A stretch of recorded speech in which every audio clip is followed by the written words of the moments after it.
আমি গাড়ীতে দেখি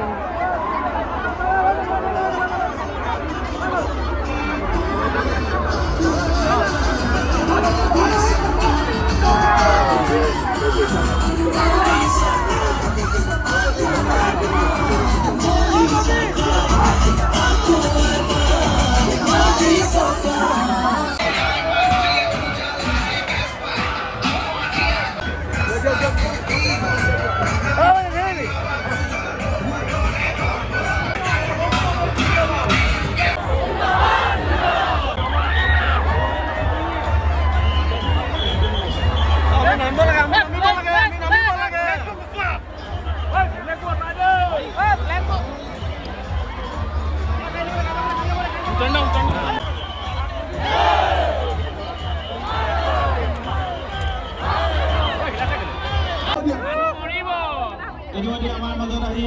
উপস্থিত হৈছে অসমৰ সন্মানীয় মুখ্যমন্ত্ৰী সাংসদ পল্লৱ লোচন দাস। সকলোৰে খবৰ ভাল? বিহু হৈ গ'ল। সকলোকে আকৌ এবাৰ মই বহাগ বিহুৰ শুভেচ্ছা জনাইছোঁ।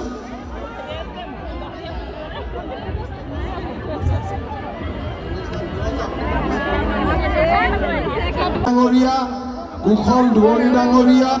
সুৰভী ৰাজকৌৰী ডাঙৰীয়া, ময়ূৰ বৰগোহাঁই ডাঙৰীয়া, উপস্থিত ৰাইজ, আই মাতৃসকল, ধনী মানুহৰ ল'ৰা ছোৱালী, কাৰণ 5 লাখৰ পৰা 1 কোটি টকালৈকে ঘোষ দিব লাগিছিল। এতিয়া চাকৰিৰ ৰিজাল্ট দিলে আপোনালোকে দেখা পায় টিভিৰ পৰ্দা, কোনোবা ঠেলা চালকৰ ল'ৰা,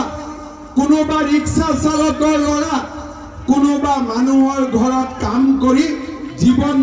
আহৰণ কৰা, জীৱন যাপন কৰা, সেই কাম কৰা মহিলাজনীৰ ছোৱালী আজি চৰকাৰী চাকৰি পৰিসীমা বদলি গ'ল। এই ইলেকশ্যনৰ সময়ত মই বহুত জেগালৈকে গ'লো, 5টা সমষ্টি 50টা বিধানসভা সমষ্টিত গ'লো। ডেকা ল'ৰাই লগ পালে মোক সোধে যে মামা পুলিচৰ ইণ্টাৰভিউ কেতিয়া হ'ব? তাৰমানে পৰিৱেশৰ পৰিৱৰ্তন চাওক। এসময়ত মুখ্যমন্ত্ৰীক এই কথা নুসুধিছিল, আজি মানুহৰ মনত আশাৰ সঞ্চাৰ হৈছে যে আমি ল'ৰা ছোৱালীক পঢ়োৱাৰ পিছত চৰকাৰী চাকৰি এটা পাব পাৰোঁ। আজি মই শিৱদৌলৰ সন্মুখত পুনৰ ঘোষণা কৰিছোঁ, আমাৰ দেৱী দৌলৰ সন্মুখত পুনৰ ঘোষণা কৰিছোঁ, এই শিৱসাগৰৰ ঐতিহ্যমণ্ডিত পবিত্ৰ ভূমিত আকৌ ঘোষণা কৰিছোঁ যে অহা এবছৰৰ ভিতৰত আমাৰ চৰকাৰে আৰু 50,000 ল'ৰা ছোৱালীক চৰকাৰী চাকৰি দিব। 1 লাখ দি উঠিলোঁ, আৰু 50,000 ল'ৰা ছোৱালীক আমি চৰকাৰী চাকৰি দিম। মোৰ মনত এটাই কথা, অসমীয়া যুৱক যুৱতীৰ মাজত আশাৰ বন্তি গছি নুমাই যাব নালাগে। আমাৰ যুৱক যুৱতীৰ মাজত আশাৰ বন্তি গছি জ্বলি থাকিব লাগে। যিসকলে চাকৰি নকৰে, যিসকলে ব্যৱসায় কৰিব খোজে, তেওঁলোকৰ বাবেও আমি চিন্তা কৰিছোঁ। আত্মনিৰ্ভৰ অসম আঁচনি, এই আঁচনিৰ অধীনত যিসকল যুৱক যুৱতীয়ে চাকৰিৰ পৰিৱৰ্তে ব্যৱসায় কৰিব, চৰকাৰে তেওঁলোকক 2 লাখ টকাকৈ আগবঢ়াব। বেংকত যাব নালাগে, দলং সংৰক্ষণ কৰিব লাগে। এই গোটেই কথাবিলাক আমাৰ ৰাইজে মোক কৈছে, আমাৰ বিজেপিৰ সদস্যসকলে কৈছে আপোনালোকে মোদী ডাঙৰীয়াক প্ৰধানমন্ত্ৰী কৰক। মোদী ডাঙৰীয়া সূৰ্যৰ পোহৰ চন্দ্ৰই পায়, আৰু চন্দ্ৰই নিশা মানুহক ধুনীয়াকৈ পোহৰ দিয়ে অলপ অলপ কৰি হ'লেও। মই বহুত দিব নোৱাৰিলেও মোদী ডাঙৰীয়াৰ পৰা শক্তি লৈ আপোনালোকক অলপ অলপ হ'লেও মই পোহৰ দিম, সেই প্ৰতিশ্ৰুতি মই ৰাইজক আজি দিব খুজিছোঁ। শ্ৰদ্ধাৰ ৰাইজ, বিজেপি দলক বহুতে কয় যে সাম্প্ৰদায়িক দল। শিৱসাগৰত অসমীয়া মুছলমান সমাজৰ বহুত প্ৰতিনিধি আছে, বহুত বাসিন্দা আছে। মই এটা কথা সুধিব খোজো, অসমীয়া মুছলমান সমাজে কংগ্ৰেছৰ দিনত লাঞ্ছিত হৈ আছিলে, বিদেশী নাগৰিকৰ নোটিছ পাইছিলে, কোনোদিনেতো বন্ধ কৰাকৈ যদি কোনোবাই নামাজ পঢ়ে নিয়ম পালন কৰি থকা নামাজীসকলৰো নামাজ বেয়া হৈ যায় শ্ৰদ্ধাৰ ৰাইজ মই নাজানো শিৱসাগৰত কি হৈছে বেলেগে নিয়ম পালন নকৰে অখিল গগৈতো নিয়ম পালন কৰা নাছিল এইটো মই গ্যাৰেণ্টি ক'ব পাৰোঁ শ্ৰদ্ধাৰ ৰাইজ মই নামাজ কৰিব নাজানো সঁচা কথা মই নামাজ কৰিব নাজানো কিন্তু অসমীয়া মুছলমানক খিলঞ্জীয়া মুছলমান বুলি কোৱা সাহস হিমন্ত বিশ্ব শৰ্মাৰ আছে আৰু সেইখিনি কাম আমি কৰিব পাৰোঁ শ্ৰদ্ধাৰ ৰাইজ তুষ্টিকৰণৰ ৰাজনীতি বহুত হৈ গ'ল এতিয়া আমাক উন্নয়ন লাগে এতিয়া আমাক বিকাশ লাগে এতিয়া আমাক চৌদিশে পোহৰ লাগে যাতে আমি আগুৱাই যাব পাৰোঁ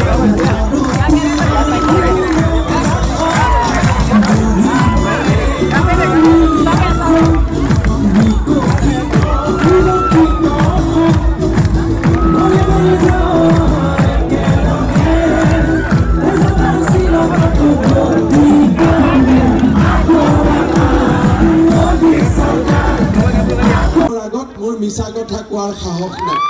শ্ৰদ্ধা ৰাইজ আজি মই আকৌ ঘোষণা কৰিছো যে এই ইলেকশ্যনৰ পিছত অৰুণোদয় আঁচনি প্ৰত্যেক ঘৰে ঘৰে পাব এই আঁচনি মই আজি এই কথা আপোনালোকক ঘোষণা কৰিছো শ্ৰদ্ধা ৰাইজ ঘৰে ঘৰে পাব এজন দুজনে নহয় অসমত ৬২ লাখ ঘৰ আছে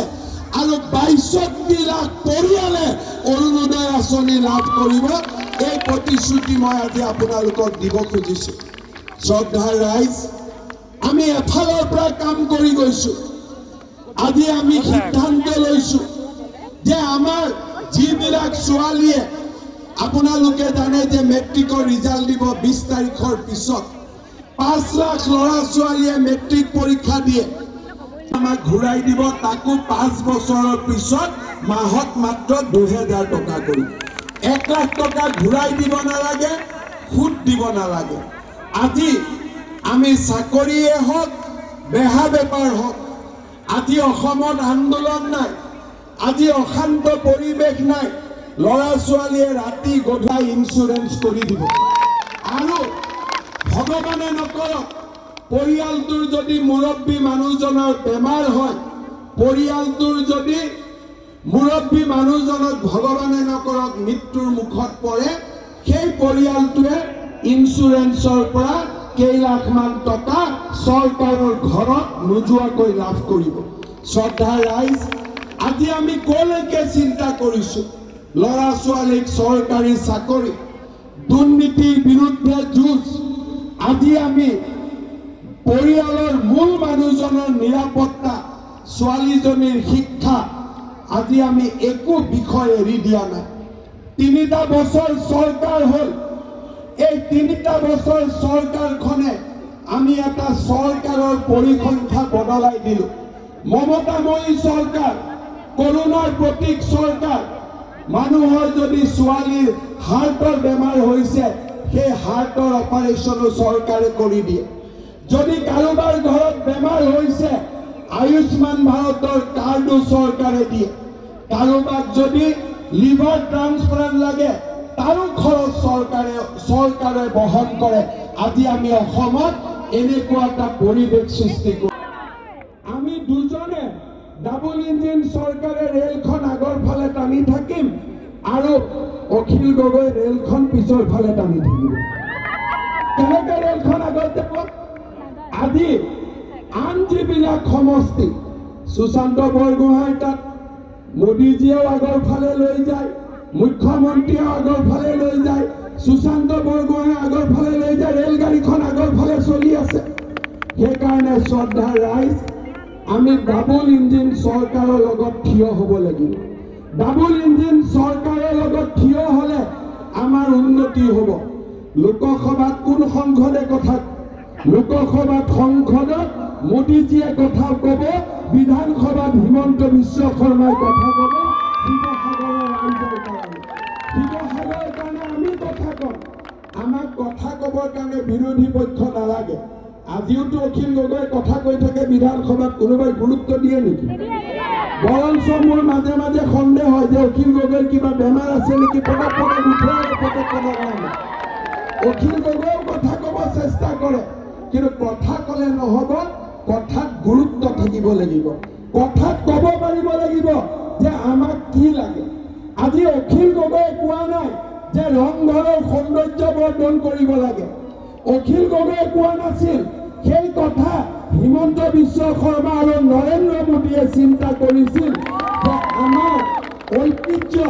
ৰংঘৰৰ আমি কায়ক বদলাব লাগে, ৰংঘৰক আমি ধুনীয়া কৰিব লাগে। অখিল গগৈয়ে কোৱা নাছিল, আজি অখিল গগৈয়ে নাই কোৱা, কিন্তু মই কৈছো যে আমাৰ শিৱসাগৰৰ চাৰিওফালে থকা জেলখন আমি শিৱসাগৰৰ পৰা উঠাই লৈ গৈ সেই জেলৰ স্থানখন সৌন্দৰ্য বৰ্ধন কৰি শিৱসাগৰৰ ৰাইজৰ বাবে আমি মুকলি কৰি দিব লাগে। এই কথা অখিল গগৈয়ে কোৱা নাই, কাৰণ অখিল গগৈ এইবিলাক কথা ক'বই নাজানে। আজি আপোনালোকে চিন্তা কৰিব, তলাতল ঘৰ আৰু ৰংঘৰ আমি দুইটাক যদি একেলগে লগ লগাই ৰংঘৰৰ দৰে যদি তলাতল ঘৰকো ধুনীয়া কৰোঁ, শিৱসাগৰলৈকে টুৰিষ্টৰ পিছত টুৰিষ্ট আহিব। এই কথা অখিল গগৈয়ে চিন্তা কৰিব পৰা নাই। কিয় চিন্তা কৰিব নোৱাৰে? কাৰণ তেওঁলোকৰ লক্ষ্য চৰকাৰৰ লগত সহযোগিতা নহয়। যদি যোৰহাটৰ সংসদজনে সংসদত থিয় হৈ দিনে ৰাতিয়ে মোদী ডাঙৰীয়াক গালি গালাজ কৰি থাকে, সেইখন চহৰ সেইখন স্থানৰ উন্নতি কেনেকে হ'ব? আমাক লাগে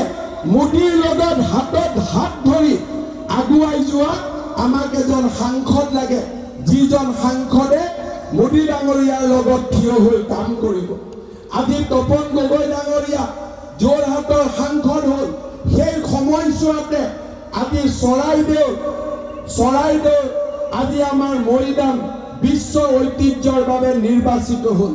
তপন গগৈ ডাঙৰীয়া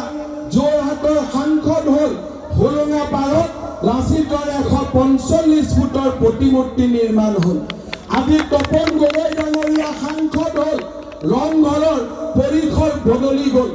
আজি তপন গগৈ ডাঙৰীয়া দেখুৱাই দিয়ক আণ্ডাৰ কাৰেণ্টৰ ভয় বিজেপিয়ে নাখায়, এই কথা আমি সদায় ক'ব পাৰোঁ। শ্ৰদ্ধা ৰাইজ, যিজন ব্যক্তিয়ে কলিয়াবৰত কাম কৰিব নোৱাৰিলে সেই ব্যক্তিজনে যোৰহাটত কেনেকে কাম কৰিব? যি অখিল গগৈ ডাঙৰীয়াই দিনে ৰাতিয়ে মোক গালি পাৰে, মিটিঙত লগ পালে কয় হিমন্ত বিশ্ব শৰ্মাৰ সমান ভাল মুখ্যমন্ত্ৰী নাই। পীযুষ হাজৰিকাক লগ পালে কয় পীযুষ হাজৰিকাৰ সমান ভাল মন্ত্ৰী নাই। ৰনোজ পেগুক লগ পালে কয় অন্তু মোৰ দাদা, আৰু আপোনালোকক ক'ব বিজেপিক বিৰোধিতা কৰে। মোৰ মোবাইলত যদি ৰাতি 11টা বজাৰ পিছত সদায় যদি কাৰোবাৰ এটা ফোন আহে, সেইটো অখিল গগৈৰ ফোন আহে। আৰু এদিন দুদিন নহয়, সদায় আহে। যোৱাকালিও আহিছিল, তাৰ আগৰ দিনাও আহিছিল, তাৰ আগৰ দিনাও আহিছিল, তাৰ আগৰ দিনা আহিছিল, সদায় আহে। আহিলে মই বেয়া নাপাওঁ, খালি মই কওঁ যে ৰাতি ইমান ধুনীয়া ধুনীয়া কথা পতা আগত দিলে দিনত কিয় গালি গালাজ কৰে? দিনতো গালি গালাজ কৰিব নালাগে, ৰাতিও গালি গালাজ কৰিব নালাগে। একেলগে লগ হৈ শিৱসাগৰৰ উন্নতিৰ কাৰণে আমি কাম কৰিব লাগে, হয়নে নহয়? আমি জীৱনত MLA MP হোৱাৰ সুযোগ মানুহে বাৰে বাৰে নাপায়, মুখ্যমন্ত্ৰী হোৱাৰ সুযোগ বাৰে বাৰে নাপায়। জননী জন্মভূমিক সেৱা কৰাৰ বাবে আমি যেতিয়াই সময় পাওঁ, প্ৰতিটো পল প্ৰতিটো ক্ষণ আমি ৰাইজৰ বাবে কাম কৰিব লাগে। ইয়াতে মানুহৰ মাজত দুটা দুটা কথা কৈ লাভ নাই, দুখন মুখা পিন্ধি লাভ নাই। ক'ব লাগে যে শিৱসাগৰৰ কাম হ'ব লাগে, আৰু শিৱসাগৰৰ কামৰ কাৰণে মই মোদীৰ লগত আছো, মই হিমন্ত বিশ্ব শৰ্মাৰ লগত আছো। ৰাইজে কোনেও বেয়া নাপায়, কিন্তু যদি তাকে নকৰি প্ৰেছ দেখিলে, সাংবাদিক দেখিলে হিমন্ত বিশ্ব শৰ্মাৰ তোলা ধনা, মোদী তোলা ধনা, আৰু ঘৰত লগ পালে পিঠা পনা, সাংবাদিকক লগ পালে তোলা ধনা, এইটো হ'ব নেকি কওকচোন? এনেকুৱা চলিব নেকি? শ্ৰদ্ধা ৰাইজ, সেইকাৰণে মই এটাই কথা কওঁ যে মোদীজী প্ৰধানমন্ত্ৰী হ'বই, মোদীজীক ভোট দিব লাগে, আৰু শিৱসাগৰত আমি ঐতিহ্য আৰু বিকাশ দুইটাক একেলগে লগ লগাই শিৱসাগৰক অসমৰ ভিতৰতে এখন জাকত জিলিকা জিলালৈ আমি ৰূপান্তৰ কৰিব লাগে। শ্ৰদ্ধা ৰাইজ, মোদী ডাঙৰীয়াটো প্ৰধানমন্ত্ৰী হ'বই সকলো স্থানতে কিবা নহওক কিবা এখন ডাঙৰ অনুষ্ঠান হৈছে আমাৰ শিৱসাগৰত অসমত যদি আকৌ কিবা নেশ্যনেল ইনষ্টিটিউট আহে আমি শিৱসাগৰত যেন এইবাৰ এখন নেশ্যনেল ইনষ্টিটিউট স্থাপন কৰিম শ্ৰদ্ধাৰ ৰাইজ মোক আমাৰ কুশল দুৱৰী সুৰভী বাইদেউ সকলোৱে কৈছে যে আপুনি কৈ যাব দিচাংমুখ আৰু দিখৌমুখত গৰাখহনীয়া আমি প্ৰতিৰোধ কৰিম মই পীযুষ হাজৰিকাক আজিয়ে দায়িত্ব দি দিছোঁ যে দিচাংমুখ আৰু দিখৌমুখত গৰাখহনীয়া ৰোধ কৰাৰ বাবে আমি সকলোৱে লগ হৈ কাম কৰিব লাগে শ্ৰদ্ধাৰ ৰাইজ ঐতিহাসিক যমুনাৰ সৌন্দৰ্যবৰ্ধন হ'ব লাগে জয়মতী কলাক্ষেত্ৰ স্থাপন কৰিব লাগে দিখৌ নদীৰ ওপৰত মেটেকা ঘাটত এখন দলং নিৰ্মাণ কৰিব লাগে লাগে নেকি লাগে নে নালাগে এইবিলাক কথাটো অখিল গগৈয়ে নকয় আপোনালোকে কৈ আছে লাগে লাগে এমএলএ কাগজ নিদিয়ে ইয়াতে এখন ইঞ্জিনিয়াৰিং কলেজ কৰিব লাগে শিৱসাগৰত লাইব্ৰেৰীটো অৰ্ধনিৰ্মিত হৈ আছে তাক সুন্দৰ কৰিব লাগে ন পুখুৰী আৰু পুৰণি পুখুৰীৰ সৌন্দৰ্য বৰ্ধন কৰিব লাগে নামদাং শিলৰ সাঁকোখন সংৰক্ষণ কৰিব লাগে হয়নে নহয় শ্ৰদ্ধাৰ ৰাইজ শিৱসাগৰ চিভিল হস্পিটেলৰ 300 বেডলৈ আমি উন্নত কৰিব লাগে শিৱসাগৰৰ নিৰ্বাচনৰ প্ৰচাৰ অভিযান আৰু 5 মিনিট আৰু আধা ঘণ্টাৰ পিছতে সামৰণি পৰিব খুব ভাল নিৰ্বাচনী প্ৰচাৰ হ'ল মই 50খন নিৰ্বাচনী সভাত যোগদান কৰিলোঁ অসমৰ প্ৰতিটো লোকসভা অৰ্থাৎ 5টা লোকসভা সমষ্টিত প্ৰত্যেকটো লোকসভা সমষ্টিতে মই 10খনকৈ সভা কৰিলোঁ তেজপুৰত 10খন ডিব্ৰুগড়ত 10খন যোৰহাটত 10খন কাজিৰঙাত 10খন এই ধৰণে 5টা লোকসভাতে মই 10খনকৈ সভা কৰিলোঁ তাৰ উপৰিও ডিব্ৰুগড় তিনিচুকীয়া শিৱসাগৰ যোৰহাট তেজপুৰ এই চহৰবিলাকতো ৰোড শ্ব' কৰিলোঁ ৰাইজৰ অপাৰ উৎসাহ পাৰ ভঙা উৎসাহ আৰু মই নিশ্চিতভাৱে ক'ব পাৰোঁ যে 5খন আসনৰ 5খনতে ভাৰতীয় জনতা পাৰ্টি বিপুল ভোটত বিজয়ী হ'ব 5খনতে हम ये पहला चरण का चुनाव अभियान आज समाप्त हुआ पहला चरण में असम में 5 चुनाव क्षेत्र में चुनाव होगा मैं 50 सभा किया 5 से ज़्यादा रोड शो किया सारे कॉन्स्टिट्यूएंसी में समान सभा किया और मैं विश्वास का साथ बोल सकता हूं कि 500 सीटों में भारतीय जनता पार्टी भारी बहुमत से जीतेगा अलमान नेहेसिब मैं एबार खोज कम कारिছোঁ साइकेल बेसि चला साइकेल चलालो प्राय 22-23 किलोमीटर साइकेल चलाइছে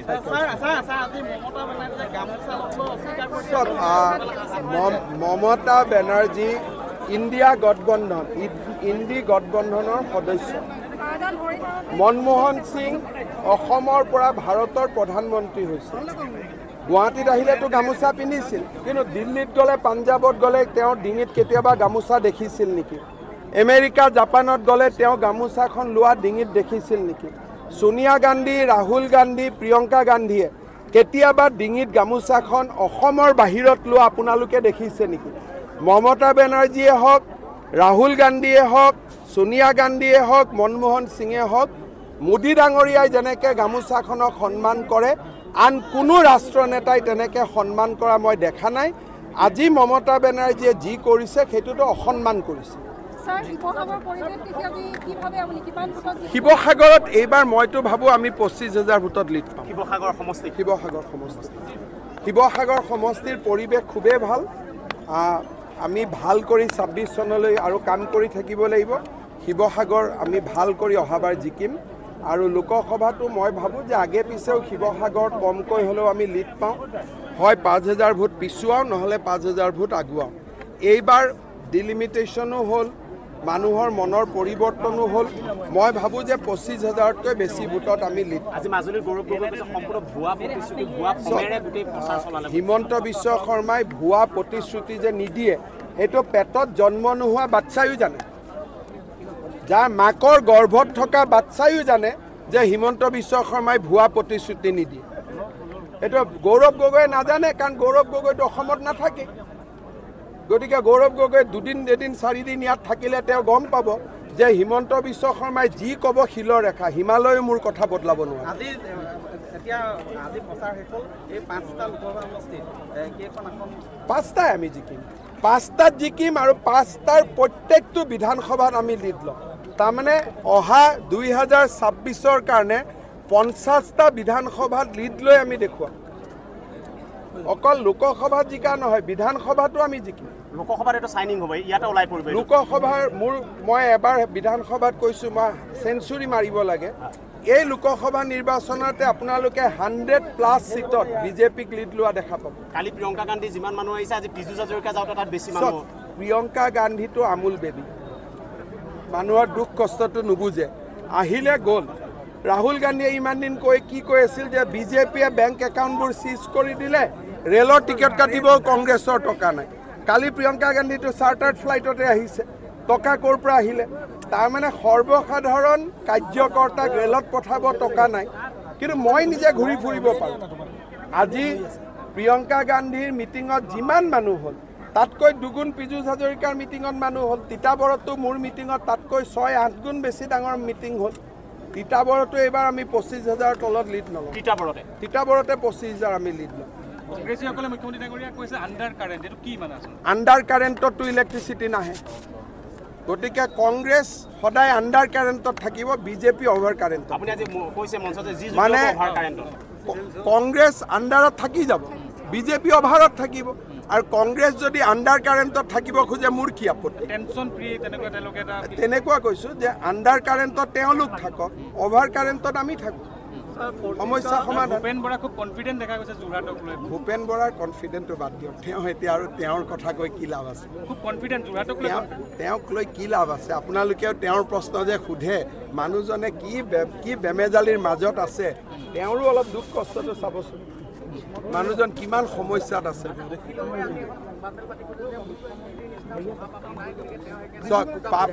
পাপী আৰু মহাপাপীৰ কাৰণে মই অসমৰ মুখ্যমন্ত্ৰী হ'লোঁ 5 বাৰ ইলেকশ্যন জিকিলোঁ প্ৰত্যেকবাৰে মাৰ্জিনটো বাঢ়ি বাঢ়ি গৈ থাকে মানুহে এইটোৱে চাওক হাতখনক কি কৰিব গতিকে পাপীৰ এনেকুৱা অৱস্থা গতিকে পাপী হৈ থকাই ভাল পুণ্য হ'লেতো মানুহৰ মৰম নাপাম গতিকে পাপী হৈ যদি শিৱসাগৰত লাখ লাখ মানুহৰ এনেকৈ মৰম পাব পাৰোঁ অসমত যদি মৰম পাব পাৰোঁ পাপী হৈ থকাই ভাল অখিল গগৈৰ দৰে পুণ্যাত্মা হোৱাৰ কি প্ৰয়োজন হয় নহয় অখিল গগৈ পুণ্যাত্মা হৈ থাকক মই পাপী হৈ থাকোঁ কিন্তু পাপীক ৰাইজে মৰম কৰি আছে আশীৰ্বাদ কৰি আছে পাপীক ইলেকশ্যনত জিকাই আছে পাপীক মুখ্যমন্ত্ৰী পাতি আছে গতিকে পাপী হৈ থকাই ভাল হয় নহয় হ'ব